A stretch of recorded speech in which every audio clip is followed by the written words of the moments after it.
Our mission today, should we choose to accept it, is to harken back to the bygone era of 2007. George Bush was in his second term in office, but post-Hurricane Katrina, post-surge, people were really not feeling him as much as they did in the first Bush administration. People were getting to sour on the Iraq War, and thus it became time for Hollywood to finally take a stab at an action movie that asked the question, what if you could shoot Dick Cheney in the head? Yeah, we had 1 year where you could make movies like this. Like, for most of the Bush administration, for the early part when it actually mattered, Hollywood was like, no, we actually want to kill every Muslim in the world too. They booed Michael Moore for being against the Iraq War. They were completely along with it. They literally have no courage of their convictions ever. But, when after 2005, 2006, when it became acceptable to have a very specific position against the Iraq War, where you're like, no, don't get me wrong, I was for it, but I think we're doing it wrong now. They made a bunch of shitty movies where Matt Damon is a good soldier. Yeah, the Green he's just Zone. Being betrayed. He's just being betrayed by the fat cats in Washington. But then there was it got so bad in America that there was about 1 year where you could make a big budget movie where you killed Dick Cheney. And they had to make him black for the conceit. No. Dick Cheney. They made Bill Frist black. Basically, they're like, all right, well, we still have to do that. So I would not put this movie in the category of the shoot and cry Iraq War movies, or they're like, oh, we messed it up, or it was incompetently prosecuted. And in fact, this movie is only about the war in Iraq in a glancing way. I mean, it is about the war in Iraq in a large way, but it doesn't really figure into the plot too heavily. The film we are going to be discussing today is Shooter, starring Mark Wahlberg and directed by Antoine Fuqua of Training Day fame.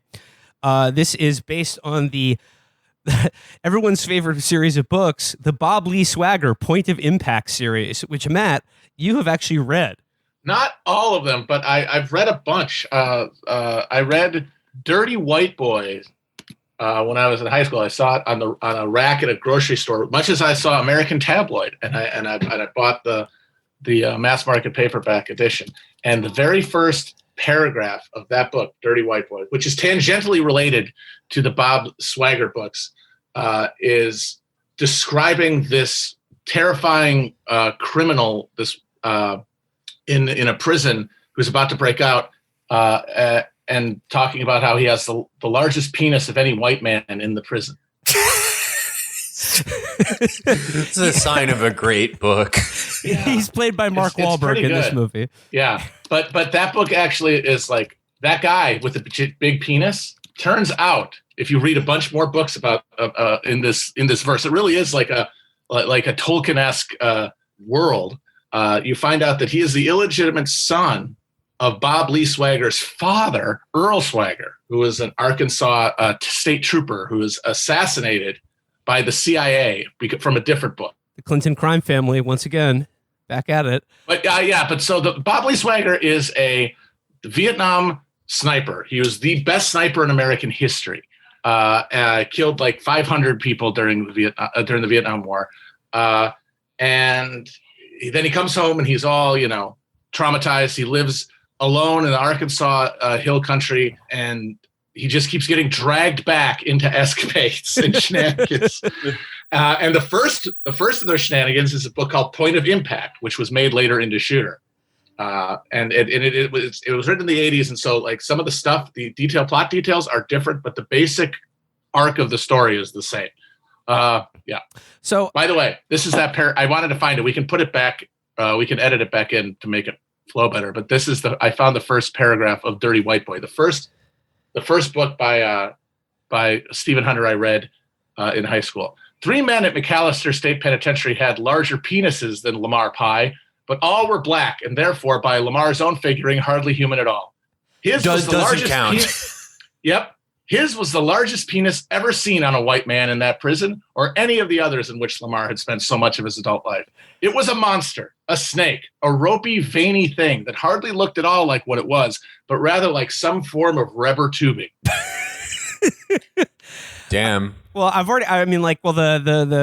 Mark Wahlberg Antoine Fuqua film adaptation has already missed a beat by focusing virtually not at all on Mark Wahlberg's just sort of, I guess, half related giant veiny rubber hose. It's a damn shame. Well, I mean, before we get into the movie itself, like I said, like I wanted to discuss this movie because it is one of the only movies I can think of to come out of the Bush era that is a sort of a left-wing stab at making like an 80s style action movie. And I gotta say, yeah, it pretty much works. Like I was rewatching this movie again. I was like, you know what? Like this pretty much slaps. And it's layered with all kinds of conspiracy-pilled little Easter eggs for you. So, I mean, what did you guys make of Shooter?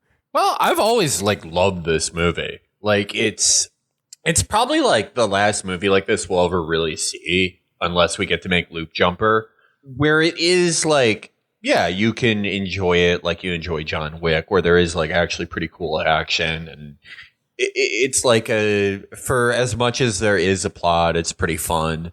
But it is, you know, they are saying like the deep state and like the petroleum industry is evil. And it's like, we're probably just not going to see that again. They would absolutely not do a movie where like, yeah, there's just an ex-military guy who's going around like fucking doming intelligence directors and senators. Like, they would have to fuck up so bad for that for Hollywood, for them to like call the lizard men in Hollywood and be like, okay, make one of those to like release the pressure valve a little bit. Everything is run by algorithms now. So there's like a certain ceiling and a certain floor where this movie can't be made. I liked it at the time, but I did spend most of the time just having my arms folded, just like this tiny T-Rex armed mass hole is not Bob Lee Swagger. I'm sorry. It was like when they cast Tom Cruise as Jack like Reacher. A gimme capped hillbilly is just, it doesn't play. I think in real life, if a guy did this in real life, which I am not endorsing, I do not think you should do this. It would be like a 5'7" mass hole, because he's like unassuming, and if you saw that guy carrying like a huge duffel bag with like a Barrett 50 cal, you would be like, oh, that's like his equipment to play in the Mighty Mighty Bosstones.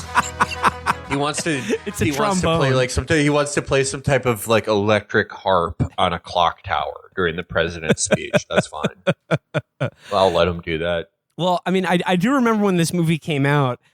Like going back into my total recall for conservative media, I remember Jonah Goldberg of the National Review complaining about this movie when it came out, because he was just like, they killed Dick Cheney. They think it's a conspiracy movie about how the oil industry controls our government, and they just want to kill Dick Cheney. And you would be mad too if like your mom lets you watch one violent movie a month and you wasted it on this one. Seeing your best friend from the government get killed. Yeah. What the fuck? My mom won't let me have a do-over. I have to wait till next month. Well, I mean, for whatever reason, like the stars aligned, and this is why I think it is an interesting movie, because they 1000% just dome Dick Cheney in this movie. So let's just build up to that point. This is okay. So Shooter opens, and the very first thing you see in this movie is like a long like helicopter tracking shot, like coasting over this landscape that we later find out is in the Horn of Africa, a very kinetic theater of operations when it comes to U.S. Special Forces, CIA contractors, and various bad people. But the very first thing you see in this movie is an oil pipeline. The camera follows the oil pipeline up, up an embankment, and there's just like at sort of a cliff ledge, we find Mark Wahlberg and his spotter. They are Marine Scout Recon snipers, which are, if you're into that kind of thing, is, by all accounts, the best of the best when it comes to scouting, spotting, and shooting. They are there to provide sort of like Overwatch. They're there to provide sniper cover for some unspecified military operation that's going on. Like I said, in what I believe is revealed to be the country of Ethiopia. They're either in Ethiopia or Eritrea, but either way, they're not officially supposed to be there. So, basically what happens is, as you might expect, on the sniper mission, shit goes sideways. Shit goes sideways, and because they're not officially supposed to be in the country, they are abandoned. They are cut off by the guys in the rear, spotting shit with drones, and like all their cover is gone, and they are left to fend for their own and ward off the assault of these some militia group that they just like domed like 60 of them from like 5,000 yards away or something. I mean, like Mark Wahlberg in this movie is Steph Curry, right? I mean, he's just draining. He's draining threes, like just hole in one every single time. And in the course of this mission going sideways, it's like they're supposed to cover some guys, but then they don't account for like, oh, there's another force of guys coming. There's too many guys. Not enough. No exit strategy for them. And as a result of it, his spotter and best friend is killed during this unofficial op. They're expendable, and it's never good when you're one of these guys and you find out that you are expendable. I will note a little Easter egg for Wahlberg heads out there. His spotter and best friend is named Donnie, just like Mark Wahlberg's real life brother, Donnie Wahlberg. And I just wonder if that was just Mark and the filmmakers just having a little fun with the audience. So the mission in Africa goes sideways. His spotter is killed, but Bob Lee Swagger, aka Shooter, he's able to make it out alive, and then the film jumps ahead in time like 3 years, and we come across Shooter is now 3 years on. He's out of the military, and he is basically he's become a ponytail guy living off the grid in Montana, and he's sort of a gritty survivalist type. And that because like his only friend is a dog, and his dog is trained to bring him beers from the refrigerator. But in one of my favorite scenes in the movie, like where we see Wahlberg and he's living in his like Montana compound, and they're like, oh, he shoots his own meat and grows his own vegetables, and he doesn't trust the government anymore. And that's sort of illustrated by Wahlberg. He comes into the house, his dog gets him a beer. He gives the dog some beer, and then he boots up the World Wide Web. And as soon as he looks at his computer, he goes, "Let's see what lies they're trying to sell us today." And like that scene. When I saw that scene, it was like, oh, they like literally wouldn't do this today. If they did Shooter today, it would be about like a brave Marine who's defending journalists. Well, see that's the thing is that a lot of that energy that the anti-establishment disillusion energy that was channeled by this movie, and that Hunter expressed in a lot of his books before like 2008 or so, has just been funneled into QAnon and general suspicion of authorities that because of the rise of Trump and everything, the people who make people who make movies are way too devoted now in protecting against them. And so they just make the alienation worse by not even giving people a fucking vet, by being like, no, actually, the journalists are always good. Yeah, they've literally... And the CIA and the government are on your side. They've made several movies that like try to be like Shooter for journalists. Yes.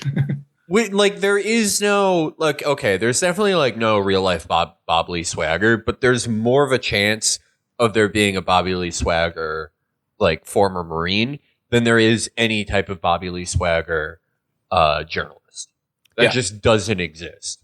There's no Swagger. Another detail in this scene where he's like, let's see what lies they're trying to sell us today is on his desk, he does have a copy of the 9/11 Commission report.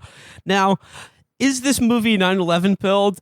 I don't know. I mean, not explicitly, but it raises enough issues in the plot of the movie to think that, what are they really trying to tell us here? What are they really trying to tell? Well, talk about something that would never, like, there's so much in this movie. Pretty much every shot has a thing where it's like, oh, now this would be called evil disinformation. Yeah. Yeah. Now this movie, like anything in this movie that actually does like,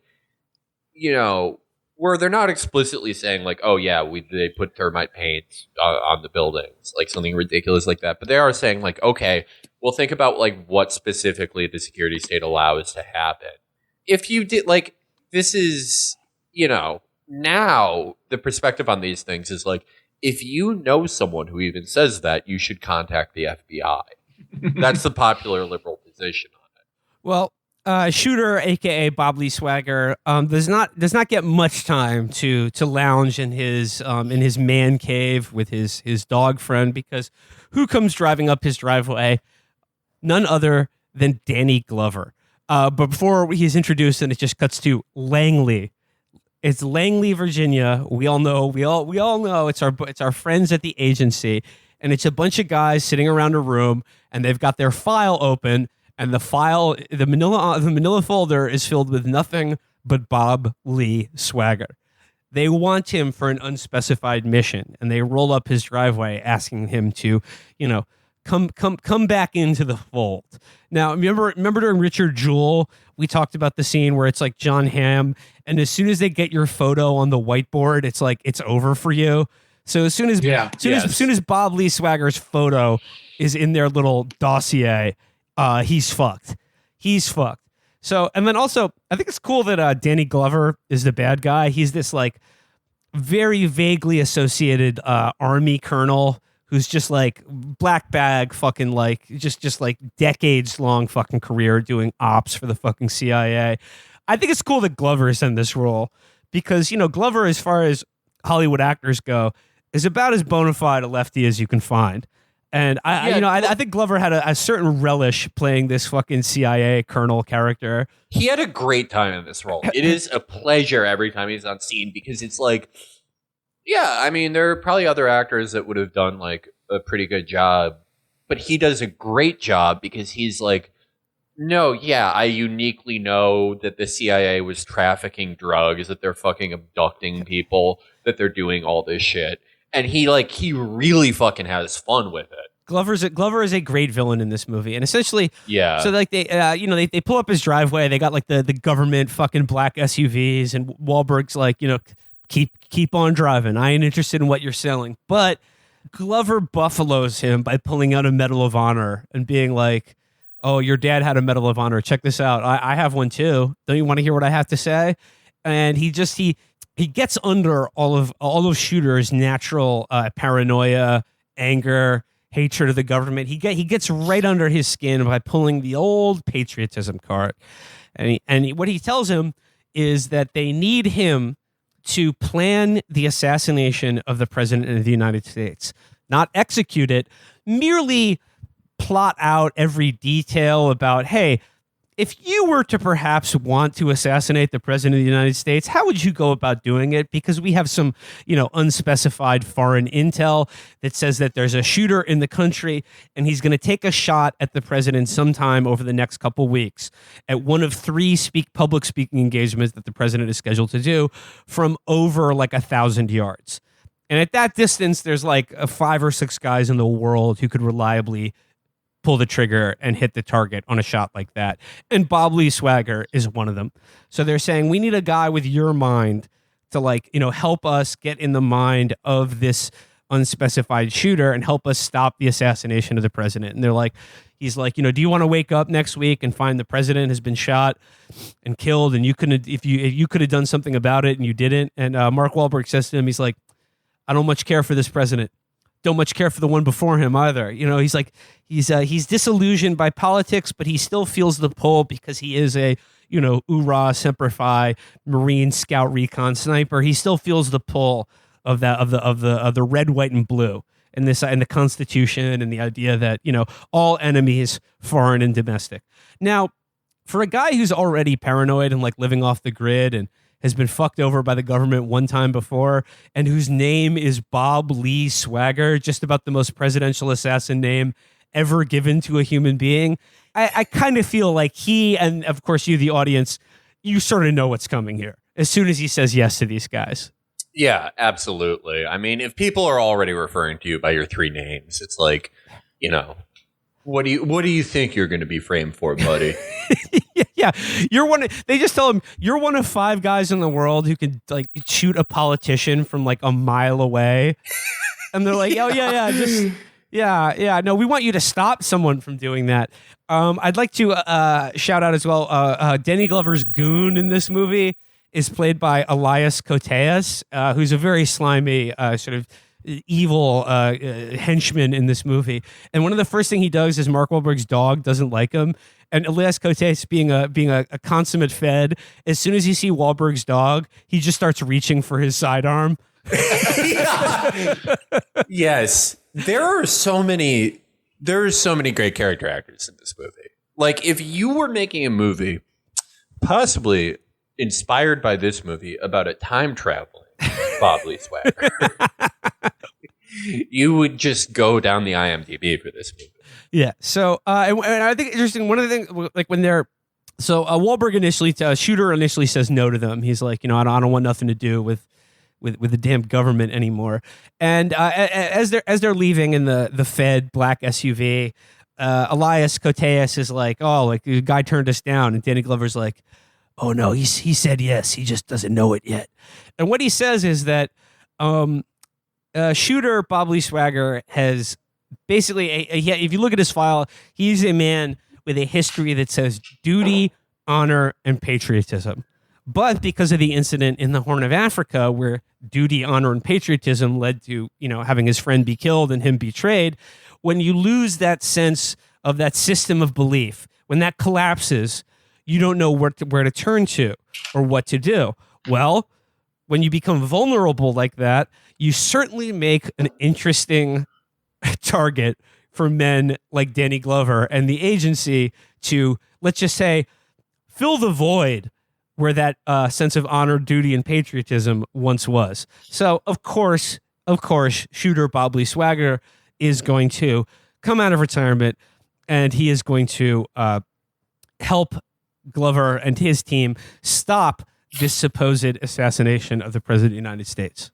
So, he scopes out the locations, and he determines that there is only one location in which the president could be assassinated in this manner, and that is in Philadelphia, appropriately, because it's the only city in America where you could do something like that and get away with it. Yeah. You can assassinate the president by hucking a battery at his head. The president is a Giants fan, and he's going to speak at Independence Hall, and let's just say things are going to happen.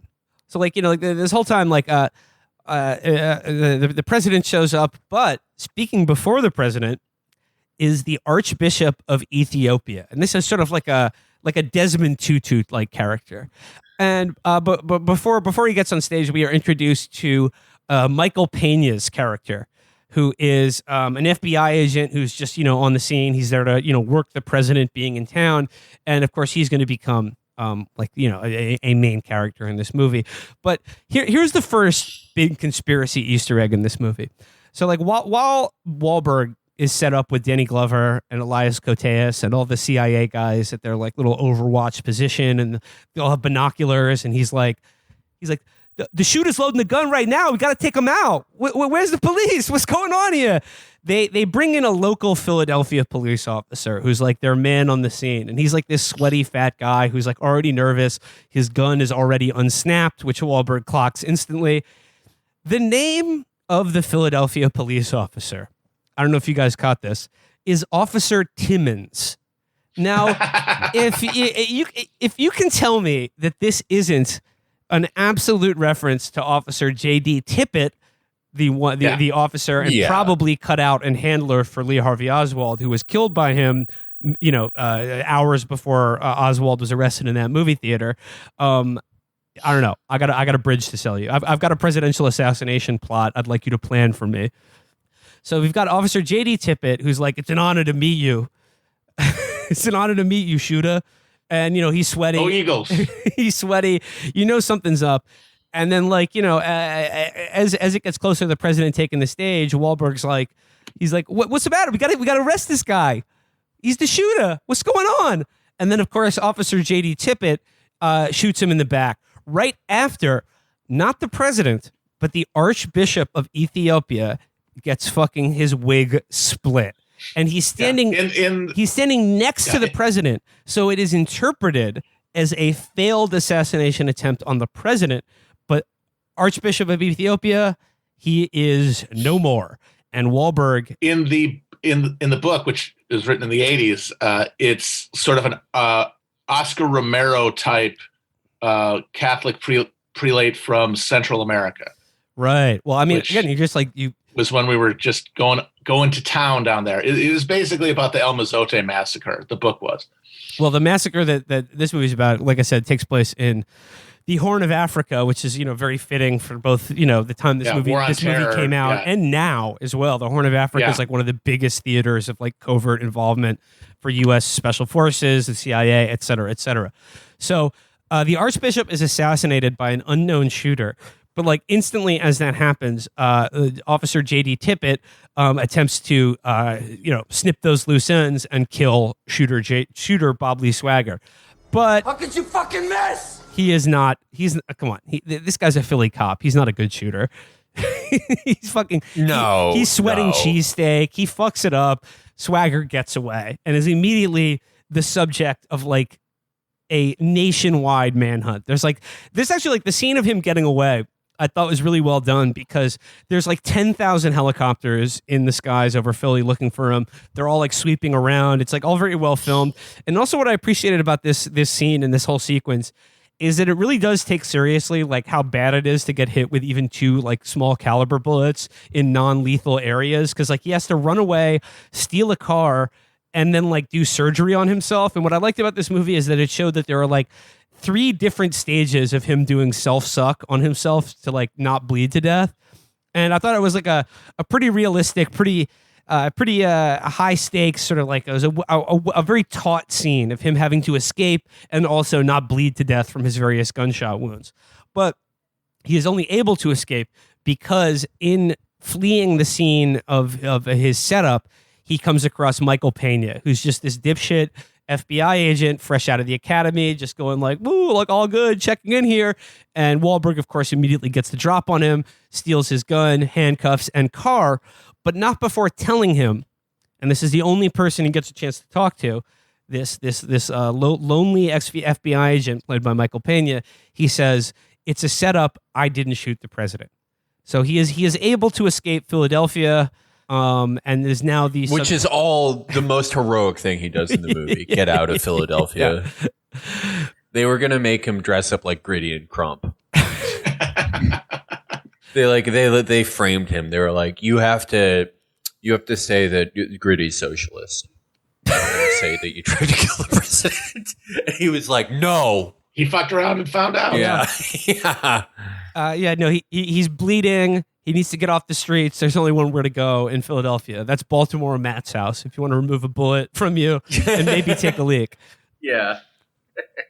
Bob Lee Swagger is able to get away. Sort of stitched up their whole plans, and then we see Officer J.D. Tippett is like being interviewed on the news, and they're like, "Oh, he was able to. He saw his gun sticking out of a window and was able to, shoot him in the process of apprehending him." A very, very familiar playbook we're talking about here. Very, very familiar. But of course, Michael Pena, FBI agent, now has to look like a huge pussy in front of like everyone else in the agency. And they're like, you disgrace the agency. You're going up for the Office of Professional Review. And I sort of like the scene where Pena was like, I just graduated the academy 2 weeks ago, and you're saying that this guy is a Marine Scout sniper with like 500 confirmed kills. Like, what do you mean? Like, what the fuck would you have done? I'm lucky to be alive. Oh, sorry, I didn't defeat him in hand-to-hand combat, like the most dangerous guy on the planet. Oh, well. But because he gets sunned so badly by his shithead superiors at the FBI, one of whom is played by Tate Donovan. I know you guys are a fan of his work from the OC as America's favorite dad from Orange County. And as Ray's younger brother on a program of that name. But because he's so... Something doesn't sit right with Michael Pena's character. Now, here would be a good time to talk about the name of Michael Pena's character, which is very odd until something clicks. The name of Michael Pena's character is Nicholas Memphis, which is a very odd name for any human being, but it's also a very odd name to give a character and an actor who's like a very prominent Hispanic American. Like, you think they would have given him something a little bit more fitting than Nicholas Memphis, which sounds like a porn star's name. I was like, what's up with that? Until, what's the last name? What's that city again? Memphis? Was there another famous assassination that happened in Memphis involving the FBI? Mm-hmm. Yes, there was. I think it is a coded reference to the Martin Luther King Jr. assassination and the FBI's, shall we say, I don't know, the cloud that hovers over that regarding the FBI and that assassination and the shooter involved in it, who perhaps was also a patsy. Speaking of James Earl Ray, another 3-named sort of like cracker shooter who I personally think fits a way more open and shut case on like textbook patsy than even Lee Harvey Oswald. So like I said, I think the filmmakers of this movie they're not putting their thumb all the way on the scale, but they are hinting at a lot of what this movie implies and what they're really trying to say with this action movie. So there's another really good scene of Mark Wahlberg doing self-suck on himself. He uses a turkey baster to like fill his veins with sugar water, and Michael Pena, he's like, oh, like a hardware store, like, you know, someone bought sugar water from them, and I think he's an Age of Napoleon listener or something, because he's like, they've been using sugar water to treat battlefield wounds since the Napoleonic era, and they're like, shut up, loser, go back to clocking phone calls. Yeah, they're like, we listen to true crime podcasts at the Bureau, you fucking pussy. So then check out ageofnapoleon.com. So then Bob Lee Swagger is, of course, on the run. He's like the most wanted man in the world. So he's got to turn to someone for help. And of course, like a good Marine, who are you going to turn to? The wife of your dead friend, who you've never met even once. He just shows up at her house and he's like, you got to help me. I didn't kill the president. And then she's like, of course you didn't kill the president, you idiot. You killed the Archbishop of Ethiopia. She's played by Kate Mara. And, of course she helps him. Of course she believes him. Because, her character psychology is funny because, like, his face is all over the news. She's never even met this guy. The only thing she knows about him is that, like, he was with her husband when he died in the line of duty. And then he just shows up and everyone's like, oh, like, he's the most wanted assassin in the world. And he's like, you got to believe me, I didn't do it. And she's like, okay, I'll help you. And she's... Well, no one said, like, military wives, like, they're not praised for being smart. Like, they're praised for being, like, strong and nice. But not smart. Well, she is smart because, she trusts that, he is on the level, and that she's smart enough to know that, hey, the lying fake news media, if they're doing everything possible to make you think that this guy's the shooter, maybe he's not. So of course she helps him, she stitches him up, and he's back to fighting shape, and he knows that he needs to take down Danny Glover and the people who set him up. Oh, and then also he finds out through Kate Mara's character that the news included in the account that they killed his dog.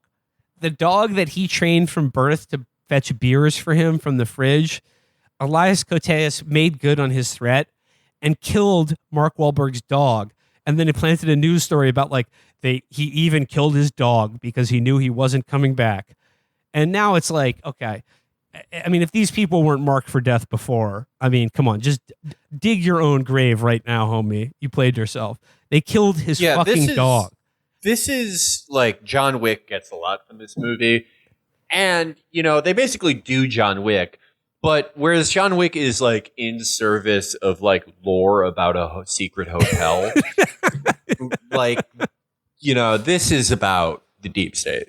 This is about JFK. This is about the MLK assassination. This is about everything. And then, as this is going on, Michael Pena's character, Nicholas Memphis, is beginning to sort of cotton to the idea that, like, maybe the story here that, like, his bosses are so wed to aren't adding up. Because, like, when they debrief him after, like, they make extra, they give him the full court press to leave out from his like official write-up of the incident that shooter told him in the moment that this is a setup. I didn't kill the president.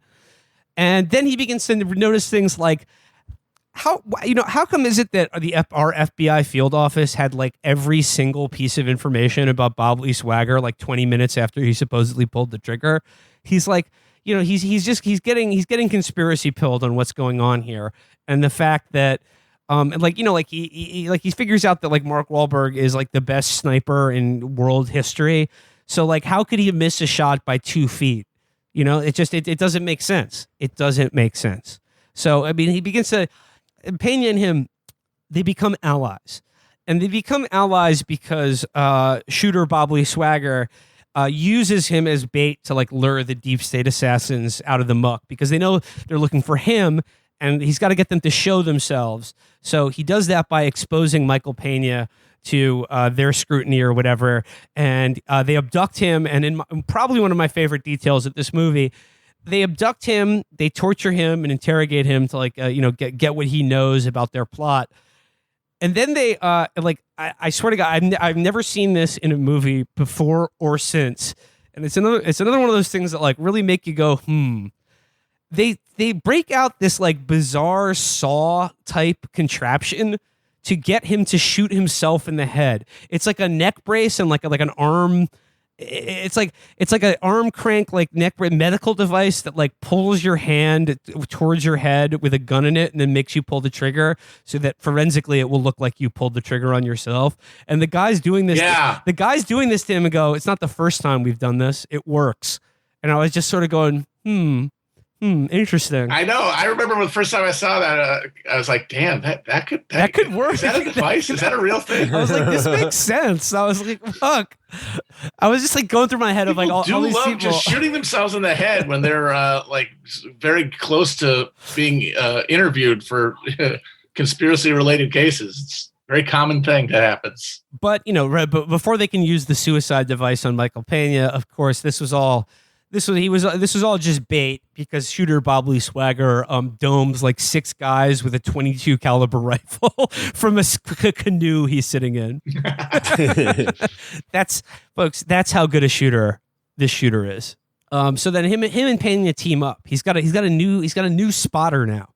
And where do they go? And like, okay, so right after my favorite bit of conspiracy lore in this movie regarding the suicide device, we get a wonderful cameo performance in this movie of the great Levon Helm. Probably, I would say, one of the best musicians turned actors. You may remember him from The Coal Miner's Daughter and The Right Stuff. In this movie, he plays a Tennessee legend who's just an old man who lives in Tennessee and knows a lot about guns and is friends with Bob Lee Swagger. This was probably like my favorite scene in the movie, my favorite role in the movie. Levon Helm is a joy in this role as the old Tennessee gunsmith who hips Pena and Wahlberg to the idea that you can wrap an already fired shell casing in paper and fire the same casing through a different gun and have the grooves on the casing match what the gun it was originally fired from. So this is how they set up Wahlberg to be like, it's his rifle, his bullet fired from this gun. It's 1,000% link. And Levon Helm, I'll point out that during this scene, Michael Pena is wearing a Che Guevara t-shirt.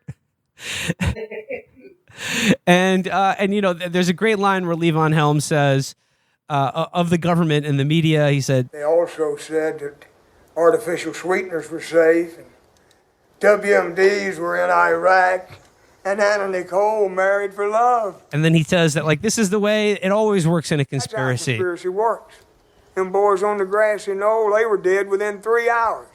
Buried in the damn desert, unmarked graves out past Terlingua. You know this for a fact? Still got the shovel.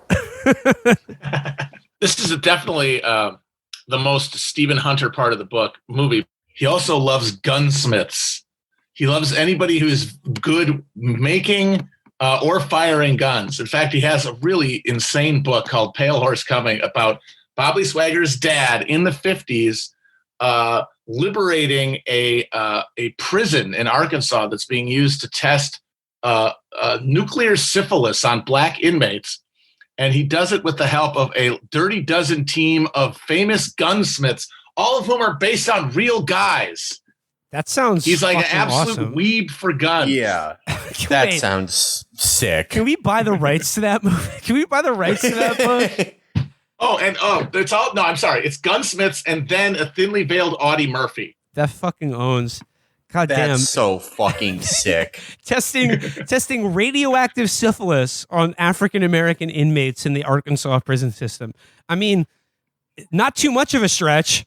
No, not at all. Yeah. Not at all. Wow. Yeah. No, that's another thing that isn't really talked about that much in most media. The American government, beyond even Tuskegee, testing biological warfare on Black Americans. Korean War. Let's go down that whole rabbit hole. But so basically, they realized that so there's Mark Wahlberg, Bob Lee Swagger wasn't the real shooter. So there's another shooter, and they find out. They realize because obviously Levon Helm is he knows personally the 3 other guys on the planet who could have theoretically made that shot. And what do you know it? Shooter Bob Lee Swagger has already met one of them.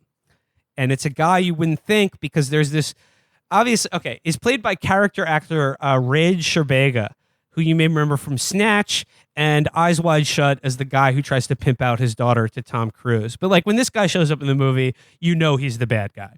He's the bad guy, but he's in a wheelchair. So they're like, oh, how did he make the shot? Well, they did it using a robot of some kind. They do it with a computer program and a stationary, computer mounted and aimed rifle apparatus. But I guess Sherbega's character is the one who typed in the coordinates to make sure the shot goes off successfully.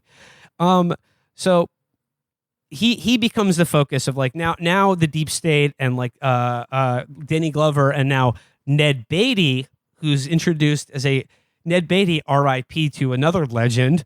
He comes in as a senator from Montana who is our very thinly veiled Dick Cheney analog. And now they realize they're being hunted by Bob Lee Swagger, and the way that they're going to draw him out is similar to what Bob Lee Swagger did with Michael Pena's character. They're going to sort of dangle out Rage Sherbega there to sort of flush him out, flush him out. So this sets up. They're gonna they know where he is. He his sort of ranch house in Virginia. It's just Michael Pena and Mark Wahlberg alone are going to do a raid on this guy, and what they know to be for certain is a trap designed to do exactly that, to get them to go for this guy. And this leads to one of my favorite things that can happen in an action movie: a shopping trip to Home Depot where the principals blow racks, buy out the store, and use common household and yard work appliances to make a host of homemade bombs, booby traps, and weapons. So they make a shitload of tear gas, napalm, and pipe bombs and improvised explosives with common items that can be found in any supermarket in America. And they set up for a big raid on this guy's house. And they do it. It's an awesome action sequence. A lot of really good stealth knife kills by Bob Lee Swagger before the shit really pops off. But when he finally is face to face or gun to face with Rage Sherbega, he sort of spills the whole truth to him. And what he says to him is very interesting. He says, the truth is that nothing, no matter how horrible, happens without the approval of our government, either here or over there. And he uses Abu Ghraib as an example. And the character he's portraying is a fucking true war criminal. It probably implied a sniper in the Bosnian War or something like that, who, like Bob Lee Swagger, has been approached by Danny Glover at one point and given, let's just say, a choice to be recruited or not. He says, yes, nothing happens over there or here, no matter how horrible, without the knowledge and approval of the government. He says, there's no head to cut off because it's a conglomerate. And if one man betrays the principles of the accrual of money and power, then everyone else betrays him. It's human weakness, and you can't kill that with a gun. And in doing so, he lets Wahlberg know that in the very first scene in the movie, where he covers the retreat of these operators in the Horn of Africa, he was in fact covering a group of military contractors who had just executed an entire village of people and buried them in a mass grave because they didn't want a pipeline to be built through their ancestral homelands. So, and he was he was never meant to leave the Horn of Africa alive. If you want to have someone who looks very much like a human beat explain how capitalism actually works, you get Ned Beatty. There is so much I love about this stretch of the movie. First, I love stealth knife kills in movies. We don't see enough of them. I love like a CQC takedown. Fucking awesome. If you do something where you kick out the back of someone's knee and then jam the knife into their carotid artery and put your fucking hand over your mouth and then you see a little blood seep through the fingers, amazing.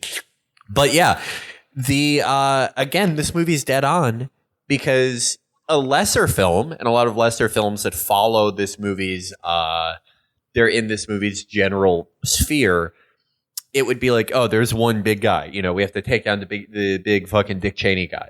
This movie understands, no, you kill him, 10 other fucking ambitious psychos are rising up to take its place. This is basically automated at this point. So, I mean, him and Pena take out like an entire fire team of operators who like are converge on this property and get fucking shredded by homemade napalm and pipe bombs. It's pretty awesome. He takes out a helicopter by shooting a giant propane tank, and like all the guys hanging off the sides with machine guns get cooked alive.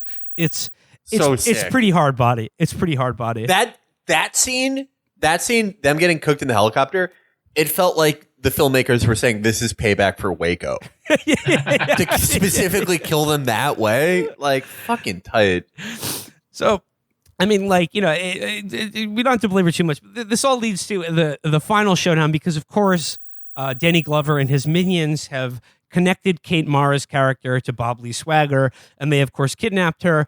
And Elias Koteas' character gives off severely rapey vibes when he is like menacing Kate Mara. Very, very nasty, very gross character.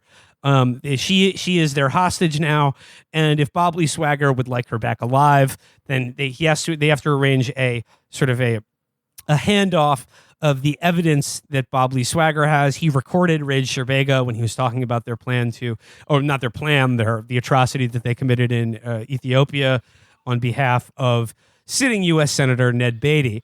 And Bob Lee Swagger says, okay, like we'll do the handoff, but Ned Beatty has to be there. And they like take a helicopter up to like the top of a fucking mountain. So like it's all snow capped, it's all in white, so that there's like no chance that he can like, you know, get the drop on them, or they can see him coming, right? Because he's Shooter. Folks, he's Shooter. All right? You know, he does one thing. And you know it's gonna be sniping. So suffice to say, by the end, Mark Wahlberg shoots through the fucking telescopic lens about 3 different guys who are like all have positions. Like, you know, like he gets the drop on all of them.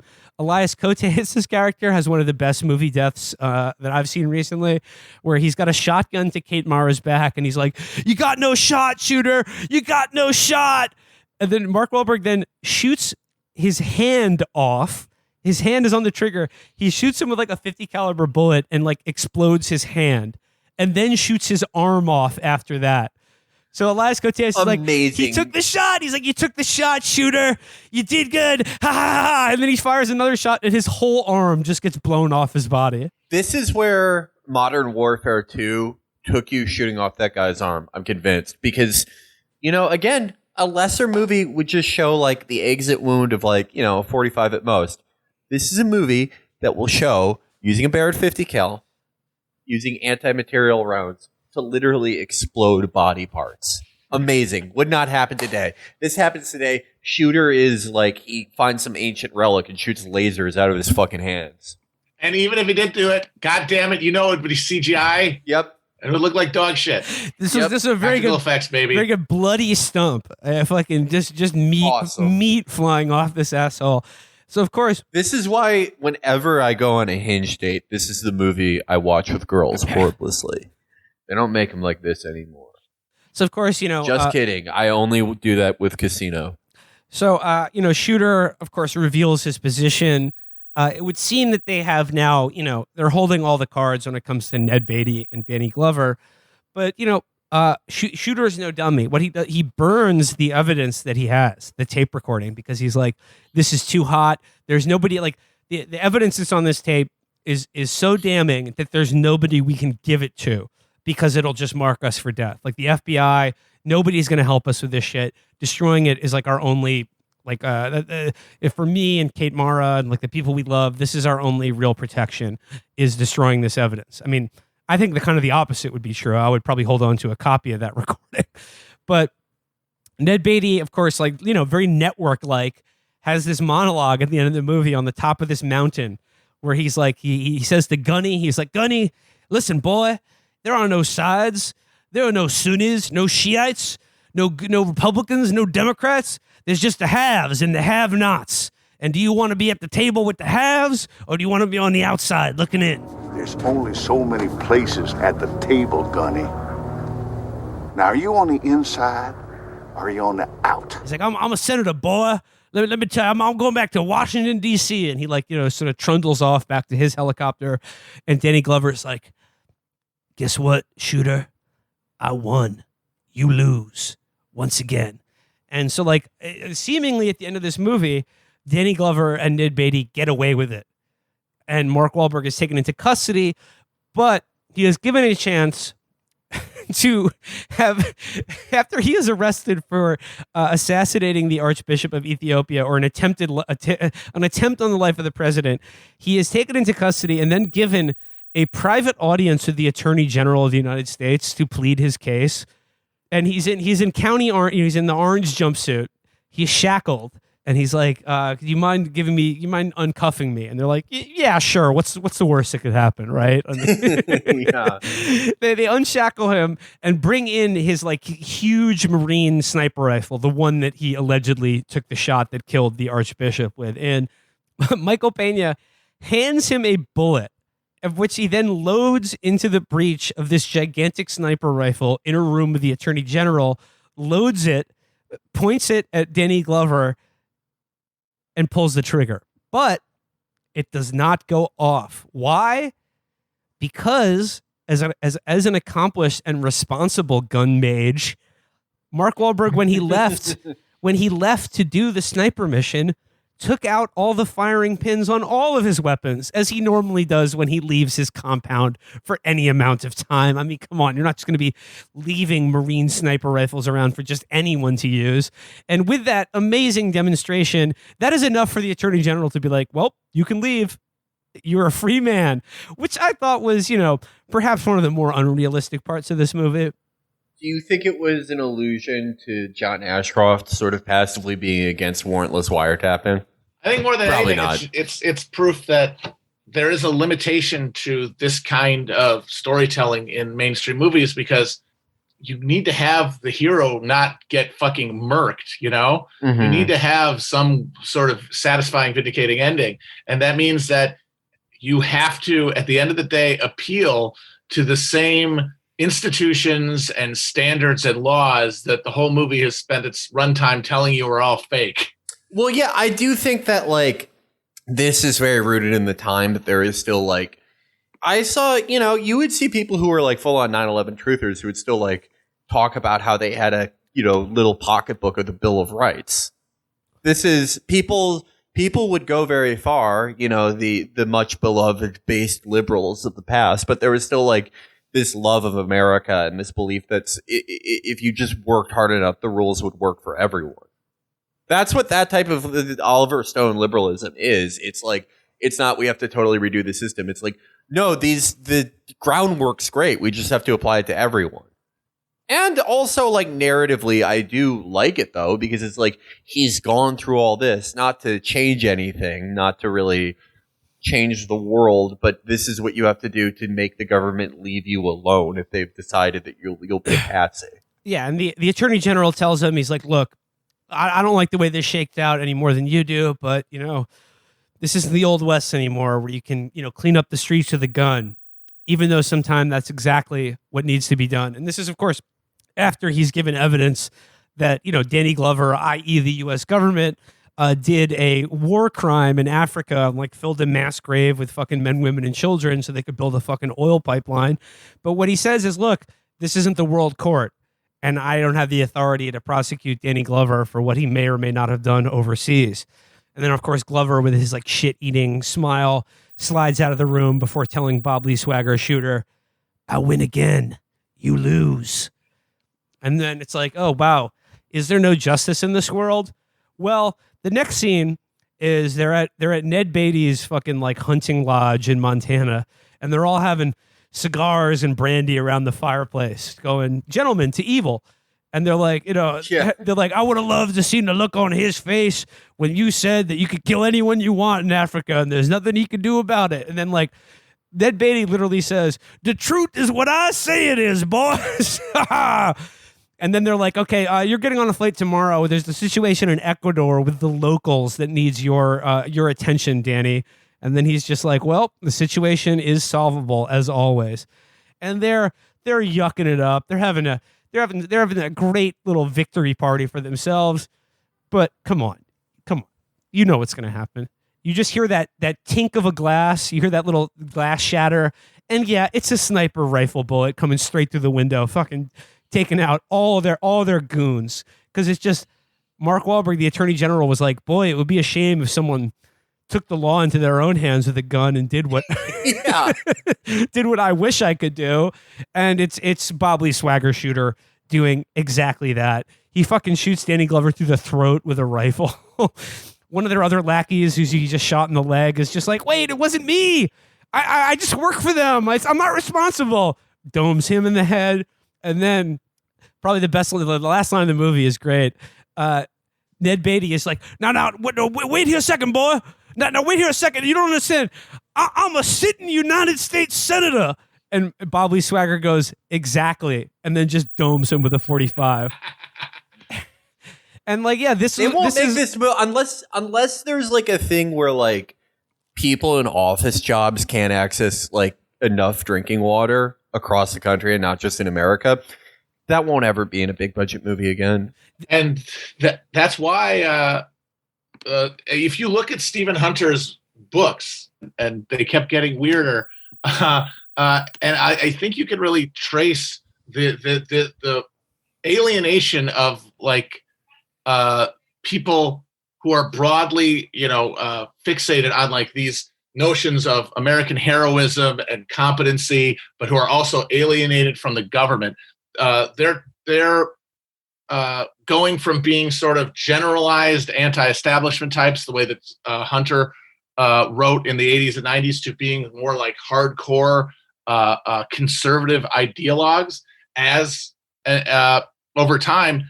And it really is because, the only real political question becomes one of your cultural affinities.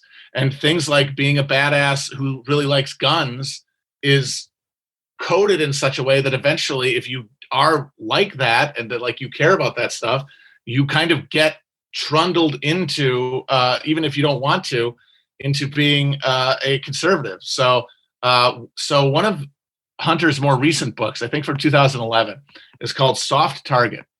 And it is about Ray Cruz, who is Bob Lee Swagger's illegitimate son, and who took over for Bob Swagger in the books because, at that point, Bob Swagger's in his 60s.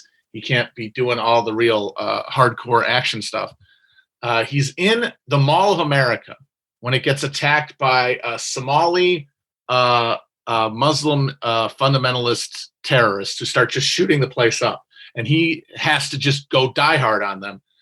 Meanwhile, outside, the incompetent police response to the shooting is being coordinated by Minnesota State Police Commander Douglas Abobo, the half Kenyan graduate of Harvard Law who got the job because of his fancy speeches and who doesn't know what he's doing and has to get schooled by Ray Cruz on how to really deal with terrorism. Is this character a stand-in or something? I don't get it. Douglas I'm Abobo? just kidding. I'm just kidding. Okay. Yeah. So like he literally has an allegory where the America, it's called in the book, it's called America the Mall, is under terrorist siege, and incompetent O'Bungler fucks it up, and it's up to a guy with a gun to save everything. And he also wrote a book with Bob Lee Swagger that is one of the most insane plots I've ever encountered.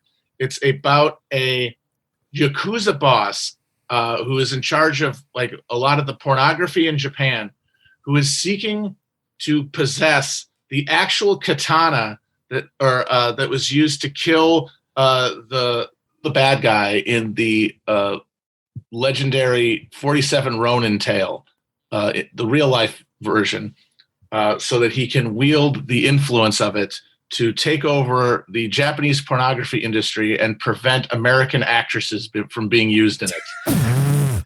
Okay. They're undermining the purity of Japanese pornography. Okay. I mean, the Stephen Hunter literary canon is, I think what we've really discovered in this episode is the most untapped gold mine for movies that I think we should produce and write. We should make all of these films and books into movies. He also, by the way, wrote a Bob Lee Swagger movie about the Kennedy assassination called The Third Bullet. This is like, that is, the Japanese one speaks to like a very specific type of guy who got a sexual complex while serving in the Philippines. Most of those guys are dead.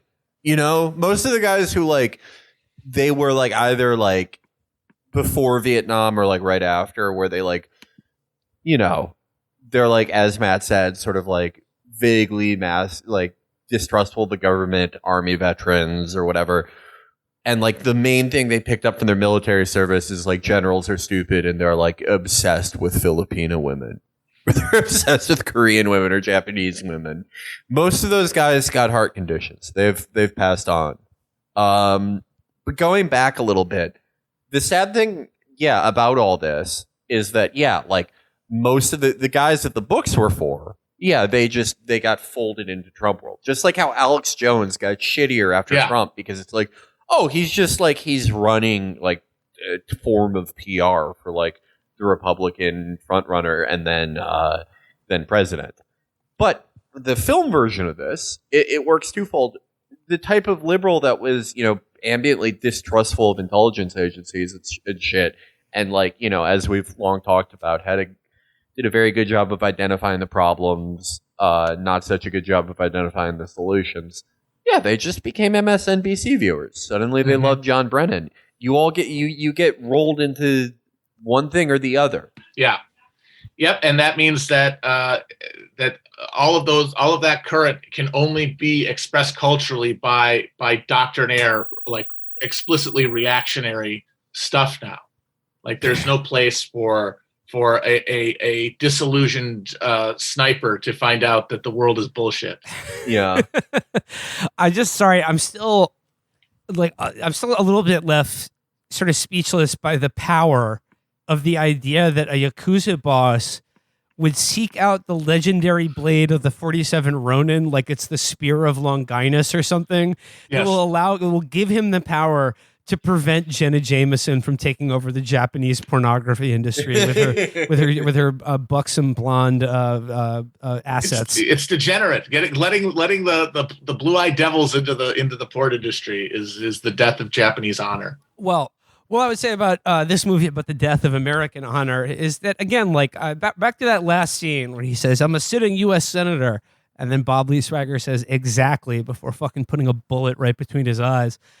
I mean, like I said at the beginning of this movie, this is a rare piece of Hollywood cinema, and that it came out in 2007, and the movie is, as its conservative critics at the time accurately clocked, an unambiguous wish fulfillment fantasy about capping fucking Dick Cheney.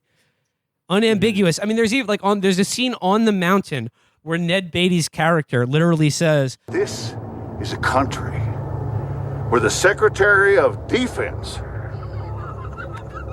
can go on TV and tell the American public, that this is about freedom, it's not about oil." And no one wants to, and everyone believes it because it's a lie and nobody wants to hear the truth. They talk about Abu Ghraib in this movie. They talk about the WMDs not being in Iraq. And then you have, this senator character in Ned Beatty getting fucking executed by Bob Lee Swagger. And I don't know. It's a rich and powerful text. But like I said, it's just, like a lot of times, like in movies like Independence Day or Armageddon, or like we as Americans, we love to see America get destroyed in movies, but very rarely, like, I mean, it is the special movie in which we, like, a popular movie audience will succumb to willingly the fantasy of seeing specific figures in the American government destroyed for fun and entertainment. And this is what Shooter does splendidly. So, yeah. I mean, it's like it serves the same purpose culturally as like the carnival of the medieval era. Like, hey, we know that these people rule us without any ability to stop them, but occasionally we can at least watch them get their heads blown open by a cool small man from Massachusetts. And now we can't even have that anymore. Yeah, no. The only people that like snap anymore are people who are like, yeah, everything's against me. I like, my life is just a cycle of degradation and pain. I'm gonna kill everyone at a frozen yogurt place. Well, congratulations to Shooter Bob Lee Swagger. Congratulations to Stephen Hunter. Congratulations to Antoine Fuqua for bringing us Shooter.